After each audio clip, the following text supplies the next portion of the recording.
ବ୍ୟସ୍ତବହୁଳ ଅଞ୍ଚଳ ବ୍ୟବସାୟିକ ପେଣ୍ଠସ୍ଥଳୀ ତିନିଟା ଜିଲ୍ଲାର ସଙ୍ଗମସ୍ଥଳ କଟକ ପୁରୀ ଜଗତସିଂହପୁର ଖୋର୍ଦ୍ଧା ବିଭିନ୍ନ ଆଡ଼ୁ ଅଞ୍ଚଳରୁ ଏଠାକୁ ଲୋକ ଆସନ୍ତି। ଏଠାରେ ଜାତୀୟକରଣ ବ୍ୟାଙ୍କ ଷ୍ଟେଟ୍ ବ୍ୟାଙ୍କ ଗ୍ରାମ୍ୟ ବ୍ୟାଙ୍କ ଏବଂ ଆମର 30 ଶଯ୍ୟା ବିଶିଷ୍ଟ ଡାକ୍ତରଖାନା ଥାନା ଅନେକ ମହିଳା କଲେଜ ଅନେକ ଲୋକଙ୍କର ସମାଗମ ସ୍ଥଳ।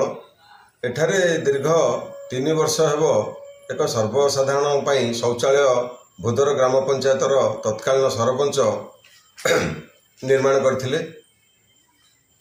କିନ୍ତୁ ଦୁଃଖ ଓ ପରିତାପର ବିଷୟ ନିର୍ମାଣ ପରେ ସେ ନୂତନ ସରପଞ୍ଚକୁ ଏହି ଶୌଚାଳୟଟିକୁ ହସ୍ତାନ୍ତର କରିଥିଲେ, କିନ୍ତୁ ଅଦ୍ୟାବଧି ତାହା କାର୍ଯ୍ୟକ୍ଷମ ହୋଇପାରୁନାହିଁ। ଯାହାଫଳରେ ବିଭିନ୍ନ କାମରେ ଆସୁଥିବା ବିଭିନ୍ନ ଦପ୍ତରକୁ ଆସୁଥିବା ମହିଳାମାନେ ଏବଂ ଛାତ୍ରଛାତ୍ରୀମାନେ ଘୋର ଅସୁବିଧାର ସମ୍ମୁଖୀନ ହେଉଛନ୍ତି। ଶୌଚାଳୟଟେ ନାହିଁ।